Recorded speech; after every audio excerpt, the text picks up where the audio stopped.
Hi, and welcome to my channel. I want to talk to you in this video about knives. In particular, K-bar and K-bar, style knives or knockoffs or whatever you want to call them, which this is one. And this is another one. Now both of these are $20 knives, perfectly good knives. Worth the money. But the thing to remember about these knives is they're designed after the K-bar. K-bar is a great knife. It's just not a great knife for what I do with it.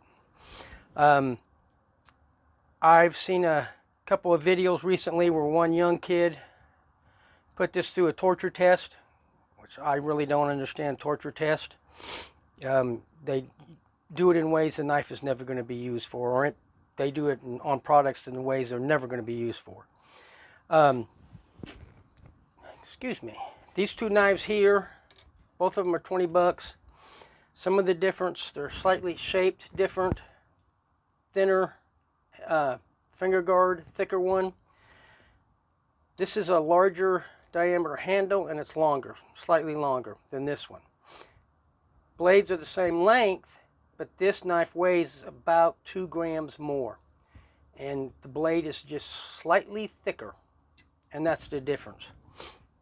But I've also seen videos where they talk about this being a bushcraft knife. No, not really. You can do it, but you know, I guess if you want to try to use a hammer to do it, you could.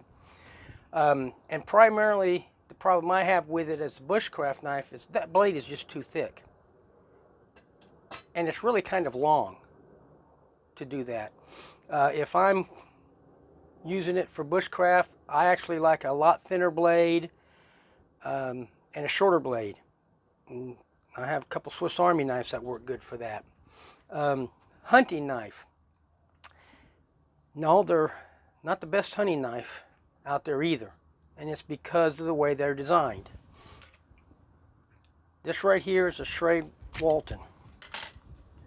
Thin blade, smaller blade.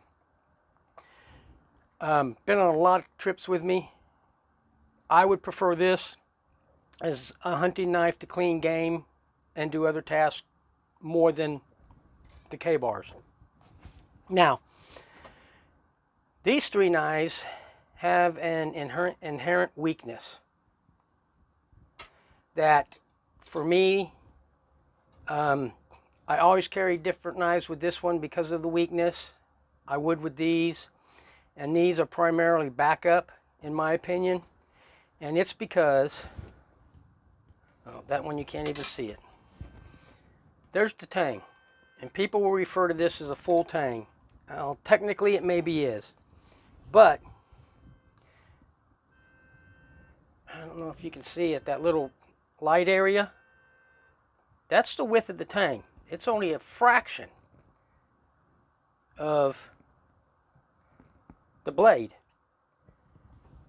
When you see videos of people putting these through the torture test or just using them, they break right here. It's a weak spot. Now, even the K-bar ones break there. I've seen the videos. These are a good knife. They're a great knife. They have a history. But they're a tactical fighting knife. That's what they were designed for, as a backup weapon. And they're great for that. I'm not running through the trenches or through the woods stabbing people or stabbing the enemy. So I don't use these as a hunting knife, as a bushcraft knife. They're a backup knife. And I will carry them with me as a backup weapon, but not as my primary knife. When I grew up in high school, a lot of my friends carried them and they did that. And they just spent a lot of time fumbling with them. And it's the basic design. Now, they're still good knives and they serve a purpose. I just don't consider them a bushcraft knife or even a survival knife. And I see a lot of tests with these where they beat these things silly. The knockoffs and the K-bars, the real K-bar. Now, the real K-bar is hardened steel. These are stainless steel. In my opinion, for everyday use, or when you're camping and everything, these are perfectly good knives. This is a little bit loose, and I'm going to tighten that up. I know how to do that. And they're fine. They're only 20 bucks. I don't want to be spending, 120 bucks for a K-bar. And I was watching a video, and the guy said, look, you put these through torture tests, and you would never dream of doing that to a real K-bar, because you'll just ruin it. And then that's 120 bucks or 100 bucks down the drain. Now, even on the knockoff, these are leather. And I seen a video where a guy says his was loosening up. They will dry up. You got to keep these oiled. I've known people that take these leather handles and will slightly sand them to get the varnish off, and just saturate them with some kind of oil.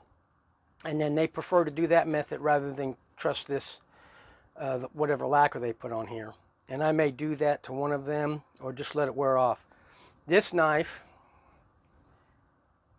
it looked a lot like this when I got it, and it's another one of my video explains it. This is the result of being submerged in 30 weight Pennzoil for a couple months.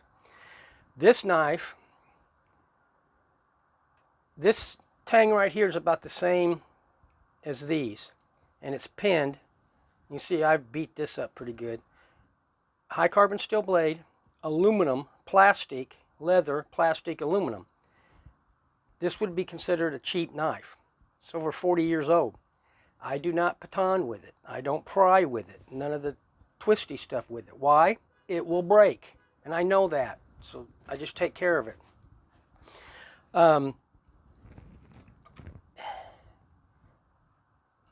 These knockoffs, I hear people complaining about them. Look, it's a $20 knife. And that's what it is. You can sharpen these, and they come relatively sharp, but you can sharpen them as much as you want, get them as sharp as you want. For what they're really good for is to have on hanging off your belt, not as your primary knife, but in case you need to use a big, strong, thick blade. And these are perfectly good for that. I have issues with them because they're a full tang, but they're not really a full tang. Let me get this in the camera. That's a full tang. It's even pinned. It's in the shape of the handle. That's a strong blade and a strong handle. When you taper these down, you weaken these. There's nothing wrong with that as long as you understand that that's an issue with these knives. This knife I had for about a year. I've been real happy with it. But again, I don't do bushcraft with it. You can do a little bit of hacking with it. Rough out a spear point. And then I could finish it with the thinner blade. Thinner blades cut easier through material. There's just less blade. On these thick blades, when you cut in, you have to spread that material out more, and there's just more friction. And that's just the way it works. But I usually try to carry either one of these or this with me, just to have a bigger blade. And this is definitely a bigger, stronger blade. I've seen video of people using these to dispatch animals that they've either shot and they're not dead, or even pigs, which is kind of what they were designed for. But these they're good knives. The $20 ones, you do risk getting a bad one just because, well, they're Chinese, and I normally don't like even buying Chinese anymore unless I absolutely have to. But I wanted to I've had this one, like I said, for over a year, and I've been actually pretty impressed with it. Holds an edge okay, actually pretty well. Stainless steel, there's nothing wrong with it. All my knives in the kitchen are stainless steel. So I picked this one up to check it out, and right away I noticed there is a difference in the handguard, the length, and the way the pommel is attached. And that may give me problems. So I don't know, I'll have to wait and see. But the big thing is there a quality difference between Ka-Bar and these? Well, yes there is. Pretty good difference. For what they're going to be used for in the field, or what they should be used for, that difference shrinks quite a bit. You're just not, I mean, I hear this, well, what if you're out there long term? How many people do you know that's had that happen to them? The likelihood of that is slim. And I keep harping about this. I'm going to harp about it until YouTube freezes over. I hear people say, is this a good choice to be the only knife you take into the woods? And I also hear people say, if you're in a survival situation, you've done something wrong. Maybe that something wrong was you only took one knife into the woods. I never do that. My friends never do that. Anybody that knows even a little bit about survival will never do that. And, you know, you see these guys that know what they're doing will go through their carry pack, and they have a bunch of stuff in it. Backups. Because it's just not smart to rely on one item in a survival situation. I watched a video about a guy using a Ka-Bar to make a mallet or a baton to baton wood. And incidentally, I would never baton wood with this, or a real Ka-Bar, because of the way they do the tang. You're just going to ask for a breakage.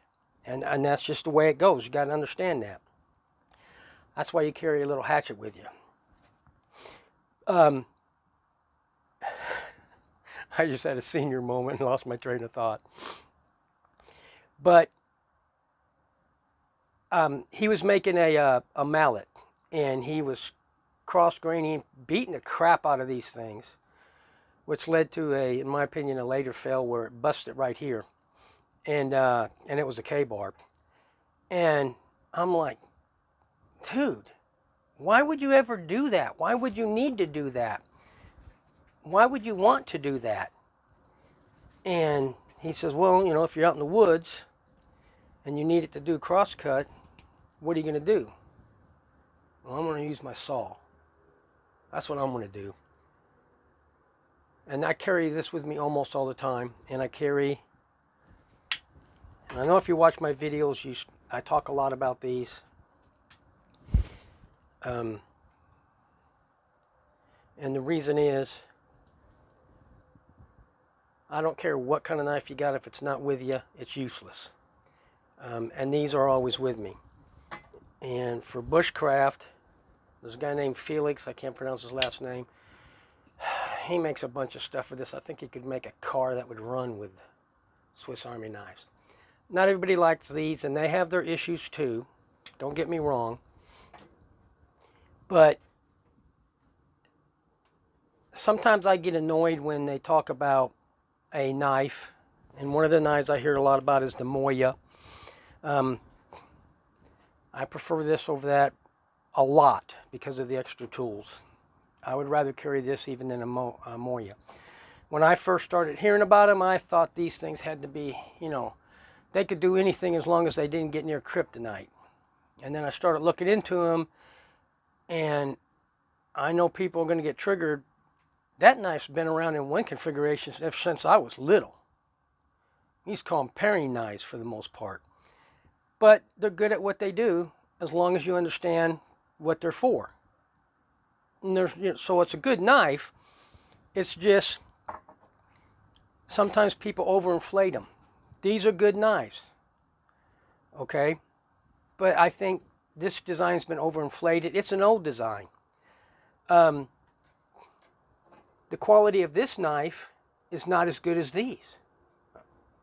Plastic, aluminum, But I didn't mistreat this knife, and it stayed around for over 40 years and stuff.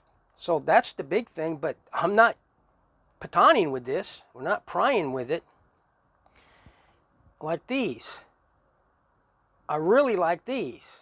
And if I had to just bring one knife into the woods, first of all, I'd question my judgment about doing that, but it would be this knife over these. Even this knife I would carry over any of these. But these aren't super knives either. Neither's this one. They all have their pros and cons. And as an all-around knife, it's not these. They weren't designed to be an all-around knife. That was not their purpose. Tactical fighting knife used by the military. That's what they're good at. And I hear people, they just want to transfer that over to the camping and survival world, and it's just not, in my opinion, the best pick. In my opinion, it's not a very good pick as a primary knife. It's a backup knife. Sorry if you don't like my assessment. It just is. And I would not spend the money on a K-bar. There's nothing wrong with them, like I said, if you understand what you're getting. These give me what I want. I understand the limitations. Not going to put them through a torture test. And they're just primarily backup knives. It's all they're going to be. And these work just really good. For those people who want the history and all of that, then buy a K-bar. And yes, the quality are better than these. But for what I use them for, these are perfectly adequate, good knives that I can use. You really can't get much cheaper than that. Now, there's not a lot of these around because they have a tendency to fall apart. Excuse me. I would show you some buck knives that I've bought through time, but none of them survived. Broken blades, handles deteriorated, just busted off, and they're buck. And back then, buck was like the super knife. And I wasn't a huge fan of buck. My brother was, and all his knives are all gone too. And this little, it's almost something you'd get out of one of those coin-operated machines. And it's still here. But if you buy one of these knives,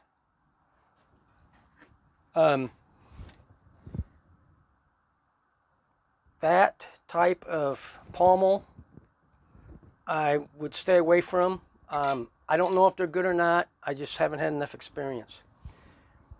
This pommel is more like the K-bar.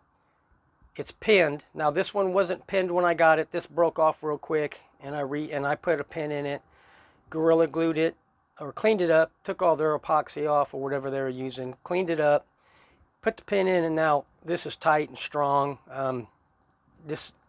I feel pretty confident in this blade. Again, I'm not going to baton with them. I'm not going to be twisting them around, and they're primarily backup knives. And that's the thing. The K-bar is really good quality, although I've seen videos where they've had problems with K-bar, and a couple times when the quality wasn't so good. I seen a video where a guy had, I guess he had bought quite a few of them, and there were some quality issues with them. That's probably true with all products. Will they be able to withstand more pressures and mistreatment than these? Yes. They got better steel. They got a lot better quality control on their knives. The difference between the knives for what I use it for, it's just not great enough for me to spend the money on a K-bar. Especially on a knife that I'm only using as a backup knife. So these knives, if you're thinking of buying one of the knockoffs, just watch what you're getting. Understand that there's a bigger chance that the quality is not going to be there. Both of these knives are actually pretty good. That moves a little bit, and I know how to fix that. There's two ways. This may be the one I take the coating off of and then soak it in oil to expand that leather out to lock this back in. Or you can inject Gorilla Glue underneath here or there to lock that blade in. This one, when I repinned it, I did a little bit of work down here, and it's locked in real tight. This, after it came out of the oil, I've never had a problem with it. But for 20 bucks, they're a real good knife. And then what I do with them, because I hate belt loops, is I make these sheaths, and I use PVC because I want something that's indestructible that I don't have to screw with, and I don't worry about it breaking. If it breaks, I don't care. Now, when I first got, this is the knife that goes with the sheath, and it fits in there. So this knife, because I told people, oh, it should fit any Ka-Bar knockoff. That's as deep as it goes. That's how I found out the blade was thicker. So you're going to get variations. This sheath was originally for this knife, but it fits this knife because it's got some tolerances in it. So the bottom line, I would only use this as a backup blade. Looks nice hanging off your belt, but it would not be my primary go-to blades. The knockoffs, if you're using it as a backup, it's not heavy use and you're not beating it to death. For me, these are fine. They're good enough. We'll get the job done.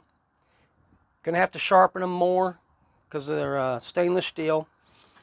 And they'll do the job. And if you're like me and happen to have something like that you've had forever, I actually carry this a lot more than these. And one of the reasons I carry it, it's a smaller knife. And with that thinner blade, I can do a spear point easier, cut through fish easier. For a hunting knife, which this is a hunting knife, it's a lot more usable than the Ka-Bars, or the Ka-Bar knockoffs. It just is. But if I need it to convince an angry animal not to bother me, then I want one of these with that thicker blade and that length. And that's why I would carry it for emergency use. I know I've rambled a lot in this video. I have a tendency to do that. The knockoffs are fine for 20 bucks, even 30 bucks. This one's been performing really good. Haven't had a problem with it. And if this thing can be kept around for over 40 years, these are not a problem at all. Just don't abuse them. Remember what they are. They are not really a bushcraft knife. They are not meant to be patoned and beaten to death. You wouldn't do that with a regular Ka-Bar because you'd be afraid of damaging it. And there's just a lot of things I would not use this knife for, and mainly because of that weak point there. But I would get one and carry it with me as a backup. And a $20 backup, it's worth it. I mean, because you can do the bushcraft, you can do other stuff. You're just risking breaking it. And if you do that a lot for a long time. And so for backup knives, I'm glad I got them. I would recommend them. Just make sure you get the more like the Ka-Bar, the pommel. I've seen some on Geek where you can actually see that pin, so they're probably okay. But like I said, I usually carry these guys with me, so I've got plenty of knives, plenty of backup. Like I said, backup, always carry more than one knife when you're out in the field. I carry more than one knife when I'm walking down a city street. Usually I got 3 on me. These 2 and a penknife. But you know, you want multiple and backups or whatever you're carrying to be sure you're going to have it. And these fit into the, well, I actually use this more for actual knife work. These I would consider backups, occasional use. In an emergency, they'll do just fine. Just don't abuse them. And for 20 bucks, it's like I said in another video, it's hard to go wrong. And coming out of China, I've been really surprised about this knife and how well, once I got that pin put back in, how this worked. I got a feeling this is going to be a good knife. I could be wrong, and if I am wrong, there'll be another video. I'm glad I bought them. They're never going to be a primary heavy used or even medium used knife. I didn't buy them for that. They look nice. I mean, it's a good looking knife, and for a backup knife it's fine. Anyway, thanks for watching, and just remember, if you're carrying just one knife out into the woods, you're already doing something wrong, and it could be potentially dangerous. Well, thank you for watching.